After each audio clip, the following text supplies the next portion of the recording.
Welcome back to the Debate Night Texas for U.S. District 34 debates. Now we are switching our focus to health care. Texas has one of the strictest abortion laws. Women are traveling out of state and into Mexico for services. Mr. Gonzalez, you answer first. Do you support a national abortion ban? What exceptions would you support? Let me tell you, as a Catholic, I'm not going to be promoting abortions, but I believe in a separation of church and state, and I'm never going to support a national abortion ban, especially without exceptions like my opponent supports. Just a couple of weeks ago, I had a 24-year-old constituent here in South Texas that literally had a baby dying inside of her. And she couldn't go to a doctor or a hospital in South Texas or anywhere in the state to get the care she needed to save her life. She was forced to go to Reynosa, Mexico, under already dangerous conditions to get the care she needed to save her life. I found that appalling and disgraceful, and I'm never going to support an abortion ban, especially an abortion ban that has zero exceptions. That is something, some of the policies that my opponent has supported. She supported co-sponsored the Life of Conception Act, which eliminates IVF. It has no exceptions to abortion, and it's a national abortion project. Ms. Flores, same question. Do you support a national abortion ban? What exceptions would you support?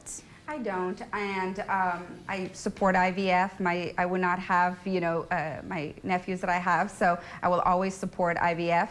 I don't know why you would say that, but I'm a mother. I'm a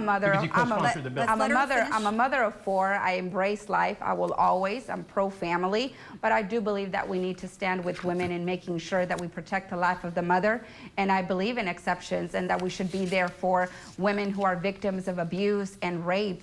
85% of the reason why women have an abortion is because of lack of economic opportunities. That is one of the main reasons. We have to change that. We have to improve the economic opportunities for women and not push abortion. A lot of, these members of Congress, they push abortion because they don't want to get to work. They don't want to improve the economic opportunities for women. If we actually focus on improving that, we would have less women put in that position and have to go through that trauma. No woman deserves to go through that. I want to be there, include funding also for women that go through an abortion, because most women that go through an abortion, actually suicide increases. So it's important that we're there for them no matter what. Thank you, Ms. Flores. I see you have a rebuttal. Yes, absolutely. Ms. Flores, you can't have it both ways. You co-sponsored the Life of Conception Act. You know what the Life of Conception Act does? Absolutely. It eliminates IVF. It eliminates IVF. Let him respond, and then I'll give you 30 seconds. IVF for young people that are trying to have children and are struggling. It eliminates it nationally, and it's a national abortion ban. You need to read your own bills. It's a national abortion ban with zero exceptions, and it eliminates IVF from being a possibility. That's not true. I'm the only woman here. It is absolutely true. Read the bill. I know you don't know what. Fact check us tonight and put it out. We will at CBS. You don't know what a woman is, but I know you don't know what a woman is. But only women can have children. I've had 4. You can't have it both ways. And I can tell. Read your own bills. Read your own bills. Okay, Ms. Flores, you have 30 seconds to rebuttal. I am a mother of 4, and I will always embrace life. I support IVF. Yes, I believe in life at conception. That is something that I personally believe in, but I respect the views of others as well. I support women who are also pro-choice. They have the right to believe in what they want to believe. I embrace life. That's why I have 4 children. I know you don't believe in that yourself, but it's a complete lie what you're saying. Thank you, Ms. Flores. We are moving on. Do I get to rebut that? You already had 30 seconds. Ms. Flores, census data shows Texas has the highest rate of people without health insurance. The latest numbers show 17% of Texans are uninsured, more than double the national average. What is your plan to make health care more affordable? Well, you're right. One of the reasons a lot of times it's because of the cost of living is so expensive that a lot of people here in South Texas can't afford health insurance. And we're very, I would say, blessed that we live so close to the border. Many actually cross to Mexico to get that health care, but nobody should have to, no American should have to cross the border to get that health care. They should be able to do it here in America, and that is something that we need to work, both Republicans and Democrats, because I don't think health care should be politicized. I think that this is somewhere where I actually agree in a lot of the things that the congressman has mentioned on healthcare. So I think that it's important that we put our differences aside, that Democrats and Republicans once and for all come together in building a more quality health care and affordable health care for the American people. But that is going to require for Democrats and Republicans to come together. And I know that once we get President Trump back in office, that's going to be one of his top priorities, is to create a health care where most Americans can't afford. And unfortunately, right now, we can't. Thank you, Ms. Flores. Mr. Gonzalez, same question. What is your plan to make health care more affordable? For sure, I'm not happy about people having to go across the border to get care. They shouldn't have to go across the border. Like this 24-year-old woman had to go across the border to save her own life because of these extreme bills.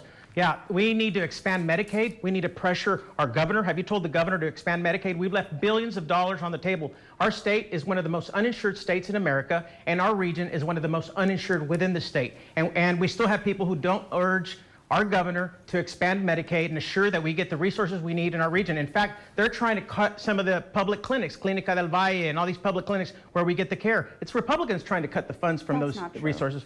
It's absolutely true. That's not true. We are actually wanting to expand that. We're wanting to help low-income families every single day. We would not have the state that we have if it wasn't because of the policies that our governor has put in place. So you can say what you want, but it's actually the policies of the Democrat Party that has killed our health care. We would have better if we would have better leadership here in South Texas. Unfortunately, we're under the Democrat leadership here in South Texas. We need to change that for it to reflect the entire state. Okay, moving on to the next question, Ms. Flores. The Valley has more than 37,000 military veterans, but the closest VA hospital is in San Antonio. Does the Valley need a hospital for veterans? I 100% think that we should. We need to do whatever we need to do to make sure our veterans have all the resources and all the health care that they need. That's the least that we can do. And again, this is something that we shouldn't play politics. Republicans and Democrats should come together. When I was in Congress, I crossed party lines for our men and women, for our veterans, because I believe that when it comes to our men and women, we shouldn't play politics. Unfortunately, our congressman here voted for HR 4366. He voted against it. He voted against funding for our men and women in the military, for veterans with disabilities here in South Texas. Again, he comes here to South Texas and says he supports veterans, but goes to Washington and votes against it. But absolutely, we need more clinics. We need more hospitals here in South Texas. We need more resources for all our veterans. I'm very proud to say that South Texas has a lot of brave men and women that joined the military. We have one of the highest enlistings, so we have to be able to take care of them once they come back.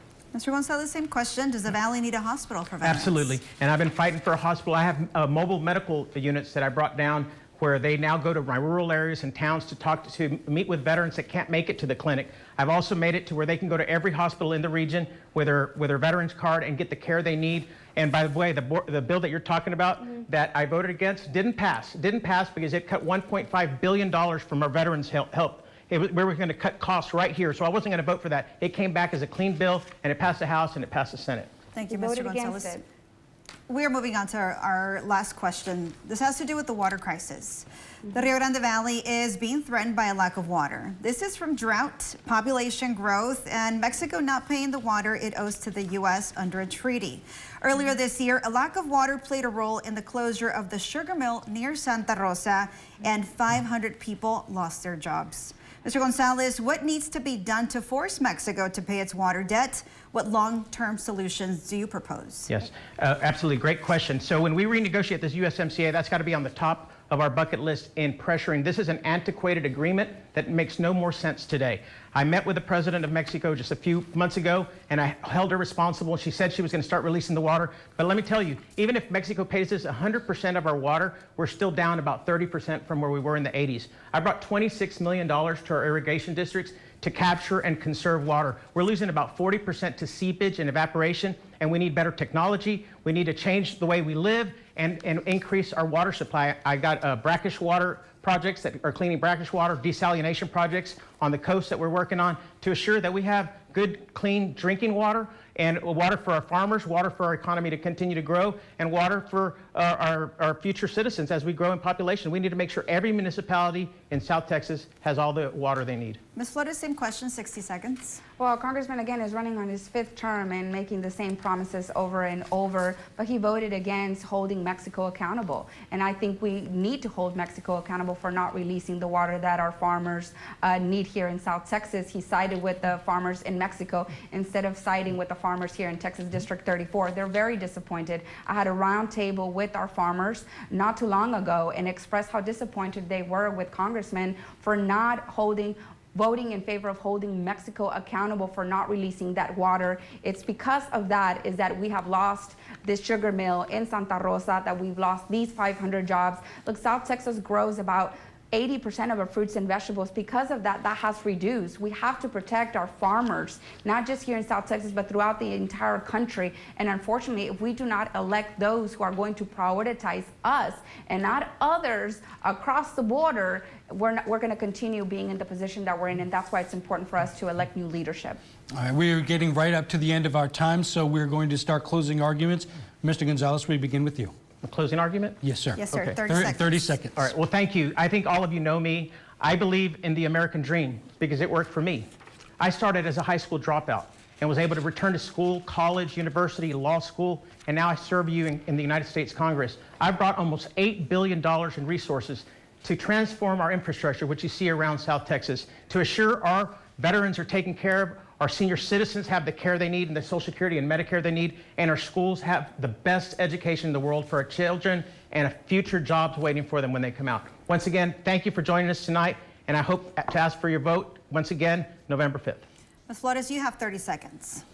My name is Mayra Flores, and I was born in Burgos, Tamaulipas, Mexico, blessed to come to this amazing country when I was 6 years old. I believe in the American dream. We're all the American dream, and the American dream is worth fighting for, and that is what's at risk. I want you to ask yourself, are you better off than you were 4 years ago? And the answer is no. I need you to vote with your pockets. I need you to prioritize the needs of your family, of your children. I worked alongside my parents. I graduated from San Benito in 2004. I accomplished the American dream, and that is one of the reasons why I decided to run for office, because our country is worth fighting for. Vote on November 5th. Ms. Flores, Congressman Gonzalez, thank you so much. We'd like to thank you for agreeing to be part of this debate. It's been an informative evening, and we would like to remind all the voters out there that early voting begins Monday. Election day is November 5th. And we want to hear from you about who you think won the debate. Vote on valleycentral.com. And thank you so much for watching. Thank you. Have a good night. Thank you.